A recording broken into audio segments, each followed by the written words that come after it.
Muy extraordinario día tengas hoy, campeón y campeona de YouTube. Estamos aquí en otro capítulo de tu super canal Ángel de Luz. Recuerda suscribirte a nuestro canal y puntúa nuestros videos. Coméntalos en Facebook, en Twitter y en tus redes sociales. Recuerda que allí vas a ver muchas oportunidades sobre cómo obtener ingresos a través de internet. Así que revisa nuestro canal, revisa nuestros videos y ponte al día. Hoy continuamos con la lectura del libro Piense y hágase rico del señor Napoleon Hill. Vamos por un capítulo muy interesante. Vamos por el capítulo 2, el cual trata sobre el deseo. Sin más nada que hacer referencia, vamos a hablar sobre el capítulo 2, el deseo de Napoleon Hill. Vamos por ello, campeón y campeona. Capítulo 2. El deseo.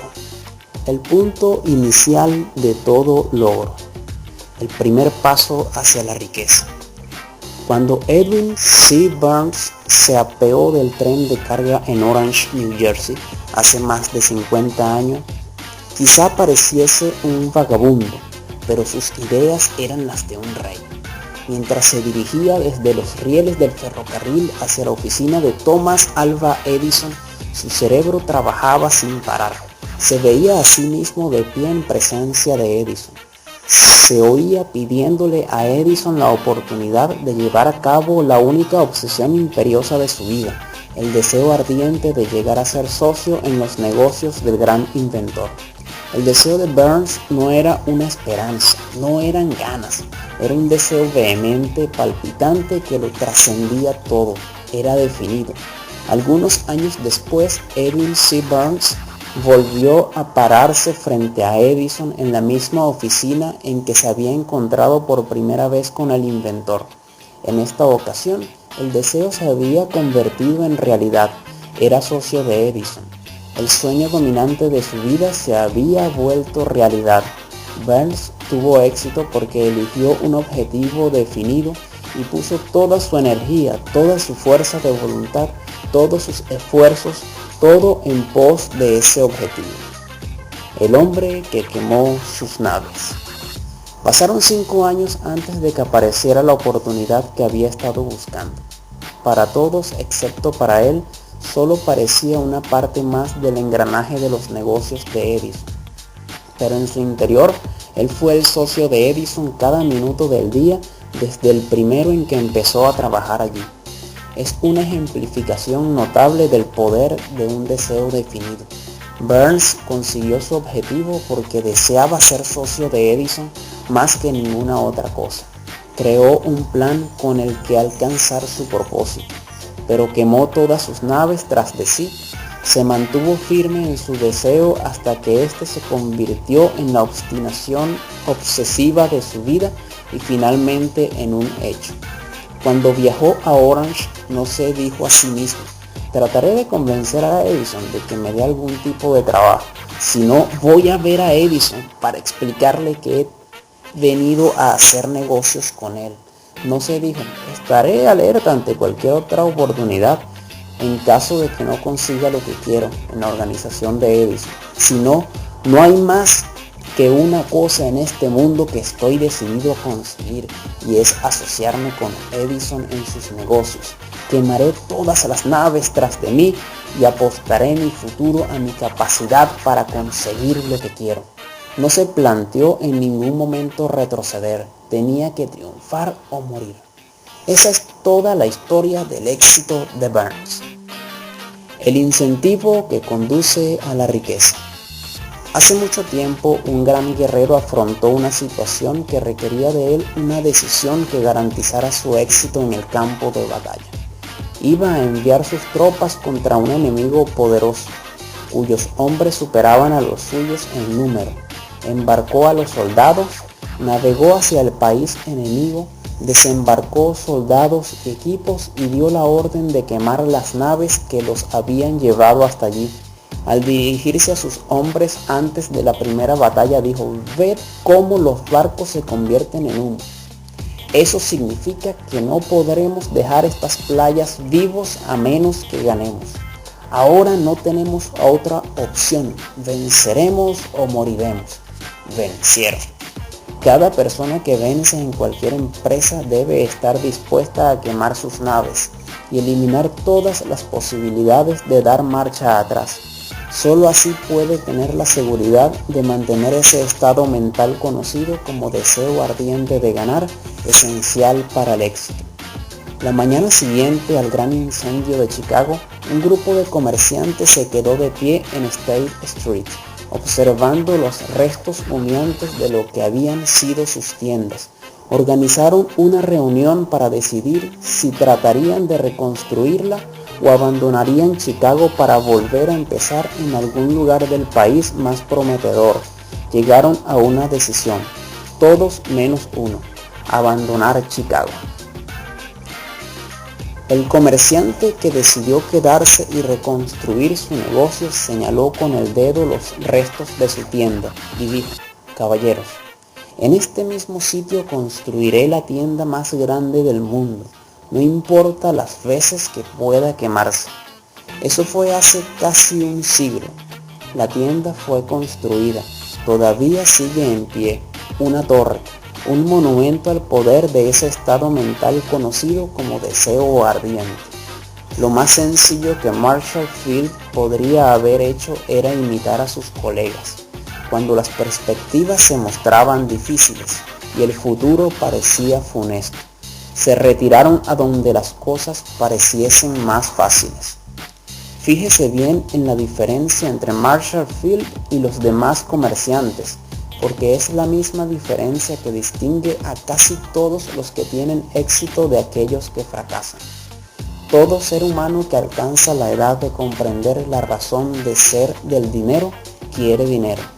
Quererlo no basta para acumular riqueza, pero desear la riqueza con un estado mental que se convierte en una obsesión y luego planificar formas y medios definidos para adquirirla y ejecutar esos planes con una perseverancia que no acepte el fracaso, atraerá la riqueza.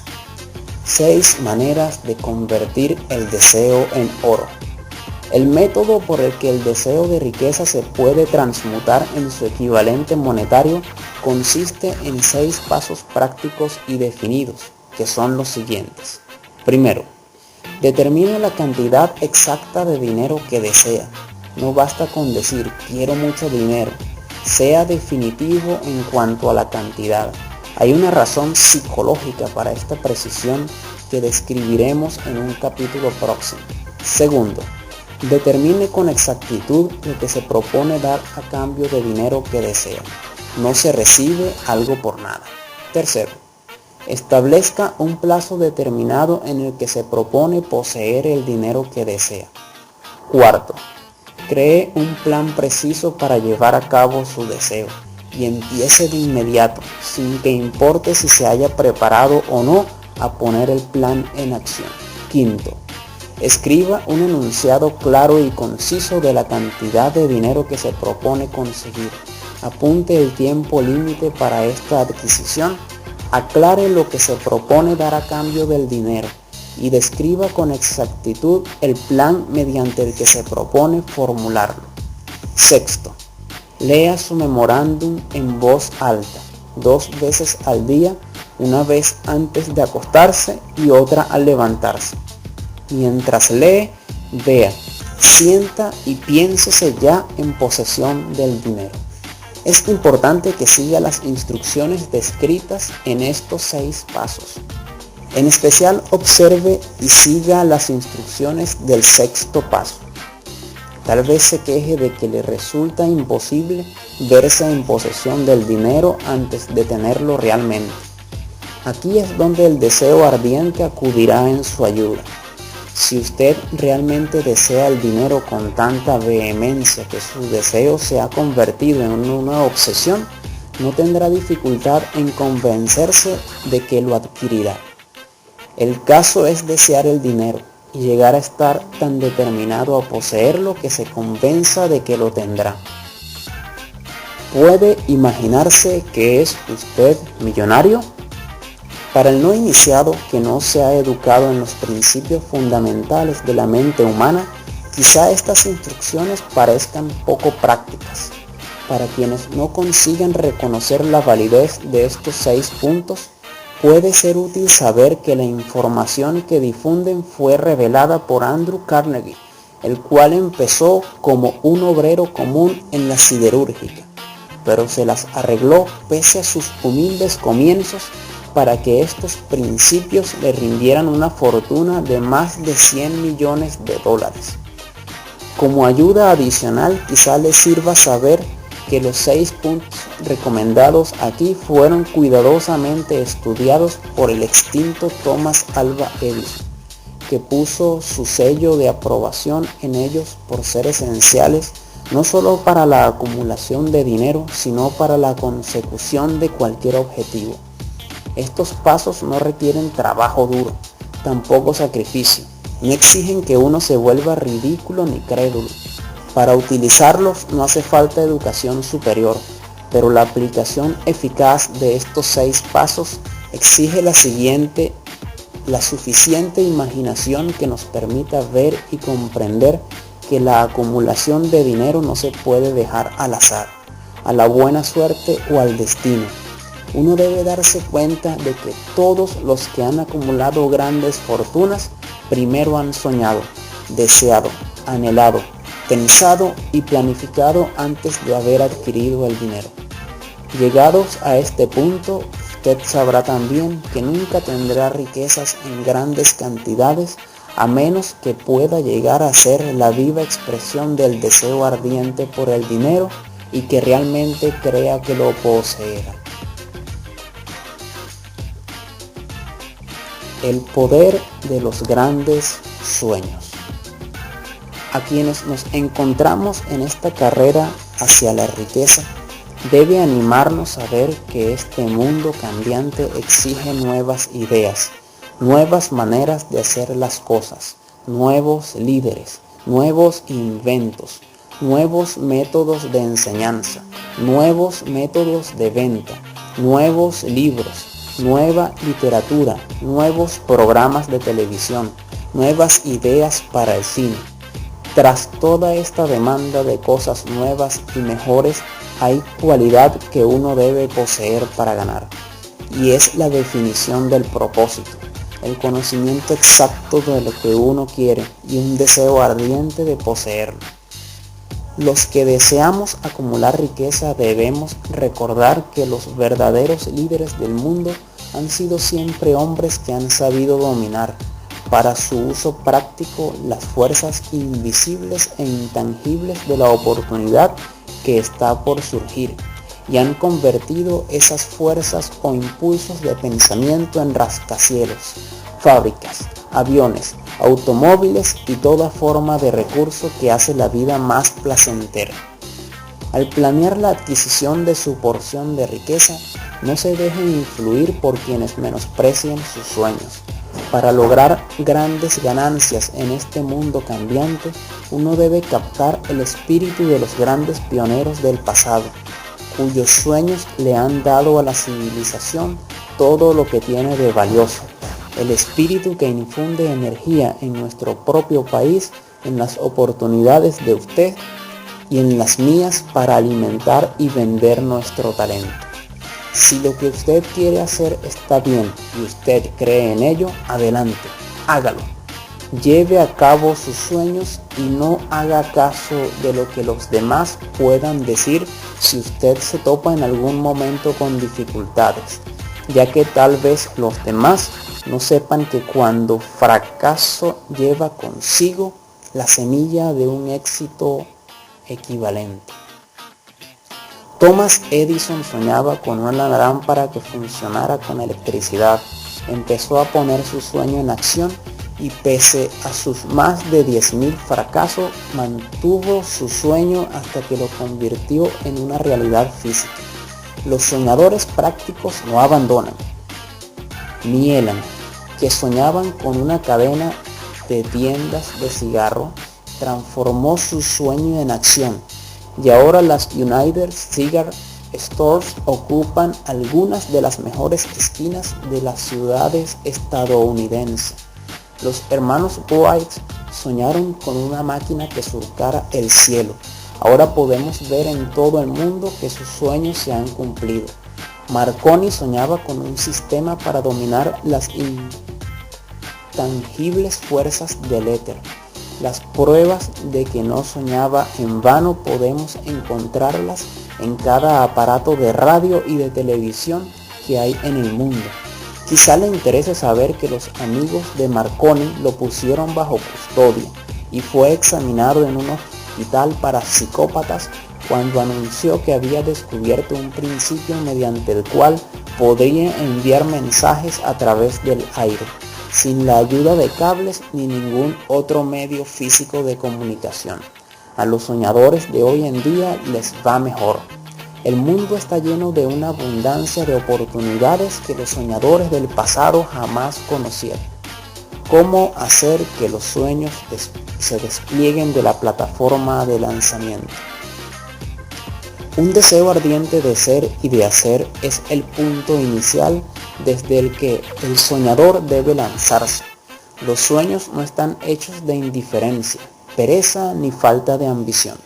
Recuerde que todos los que consiguen triunfar tienen un mal comienzo y pasan por muchas dificultades antes de llegar. El cambio en la vida de la gente de éxito suele surgir en el momento de alguna crisis, a través de la cual les es presentado su otro yo.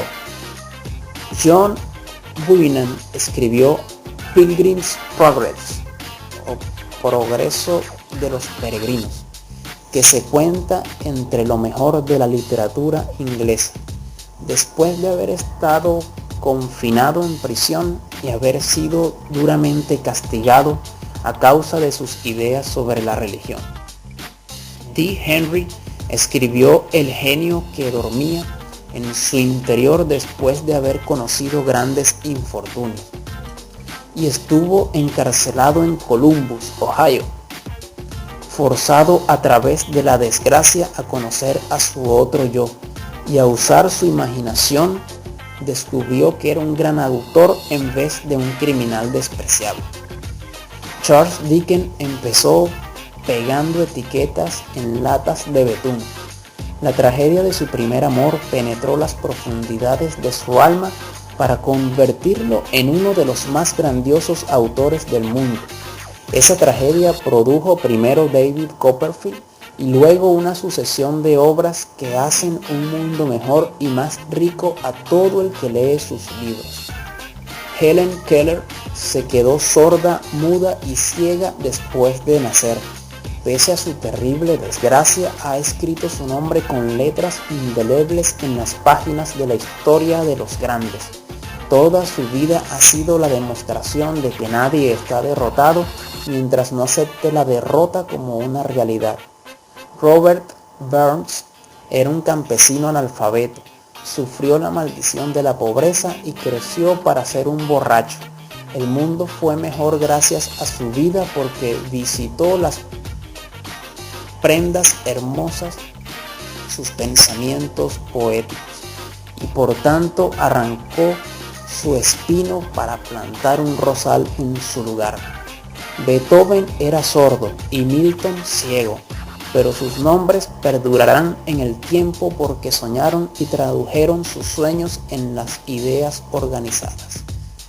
Hay una diferencia entre suspirar por algo y hallarse preparado para recibirlo. Nadie se encuentra listo para nada hasta que no crea que puede adquirirlo. El estado mental debe ser la convicción y no la mera esperanza o anhelo. La mente abierta es esencial para creer. La cerrazón de ideas no inspira fe, coraje ni convicción. Recuerde, no se requiere más esfuerzo para apuntar alto en la vida, para reclamar abundancia y prosperidad del que hace falta para aceptar la miseria y la pobreza. Un gran poeta ha expresado acertadamente esta verdad universal en unas pocas líneas. Le discutí un penique a la vida, y la vida no me dio más, por mucho que le imploré a la noche cuando contaba mis escasos bienes, porque la vida es un amo justo, que te da lo que le pides, pero cuando has fijado el precio, debes aguantar la faena. Trabajé por un salario de jornalero solo para descubrir perplejo que cualquier paga que hubiera pedido a la vida, ésta me la hubiese pagado de buen grado. El deseo lleva ventaja sobre la madre naturaleza. Como culminación adecuada de este capítulo, quiero presentar a unas de las personas más excepcionales que he conocido. Lo vi por primera vez pocos minutos después de que hubiera nacido. Vino a este mundo sin ningún rastro físico de orejas y el médico admitió cuando le pedí su opinión sobre el caso que el niño sería sordo y mudo toda la vida. Me opuse a la opinión del médico. Estaba en mi derecho. Yo era el padre del niño. Tomé una decisión y me formé una opinión, pero expresé esa opinión en silencio en el fondo de mi corazón. En mi interior supe que mi hijo oiría y hablaría. ¿Cómo? Estaba seguro de que tenía que haber una manera y sabía que la encontraría. Pensé en las palabras del inmortal Emerson. El curso de las cosas acontece para enseñarnos la fe. Solo necesitamos estar atentos. Hay indicadores, claves para cada uno de nosotros. Y si escuchamos con humildad, oiremos la palabra justa. La palabra justa, deseo, mucho más que ninguna otra cosa. Yo deseaba que mi hijo no fuera sordomudo. De ese deseo no renegué jamás ni por un segundo. ¿Qué podía hacer? ¿Encontraría alguna forma de trasplantar a ese niño mi propio deseo ardiente? De dar con maneras y medios de hacer llegar el sonido a su cerebro sin la ayuda de los oídos. Tan pronto como el niño fuese lo bastante mayor para cooperar, le llenaría la cabeza de tal manera de ese deseo ardiente que la naturaleza lo traduciría en realidad con sus propios métodos. Todos estos pensamientos pasaron por mi mente, pero no hablé de ello con nadie. Cada día renovaba la promesa que me había hecho a mí mismo de que mi hijo no sería sordomudo.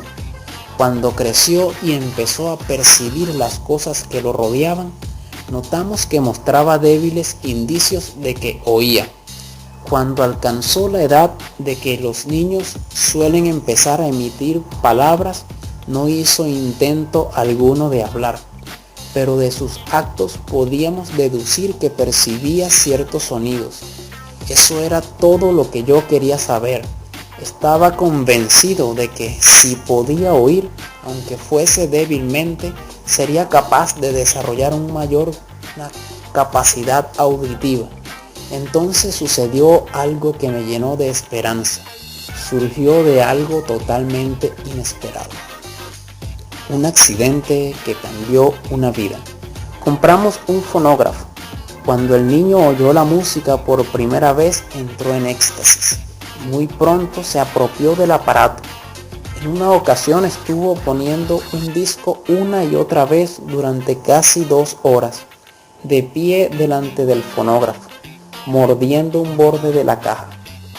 La importancia de esa costumbre que adquirió no se nos hizo patente sino hasta 2 años después, ya que nunca habíamos oído hablar del principio de la conducción ósea del sonido.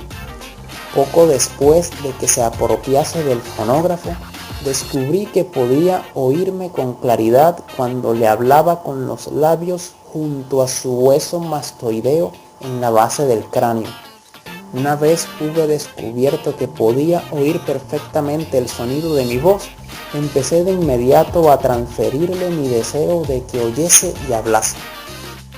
Pronto descubrí que el niño disfrutaba cuando yo le contaba cuentos antes de dormirse, de modo que me puse a trabajar para idear historias que estimularan su confianza en sí mismo, su imaginación y un agudo deseo de oír y de ser normal.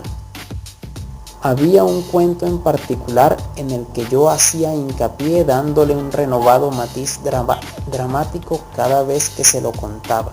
Lo había inventado para sembrar en su mente la idea de que su dificultad no era una pesada carga, sino una ventaja de gran valor. Pese al hecho de que todas las maneras de pensar que yo había examinado indicaban que cualquier adversidad contiene la semilla de una ventaja equivalente, debo confesar que no tenía ni la menor idea de cómo se podía convertir esa dificultad en ventaja.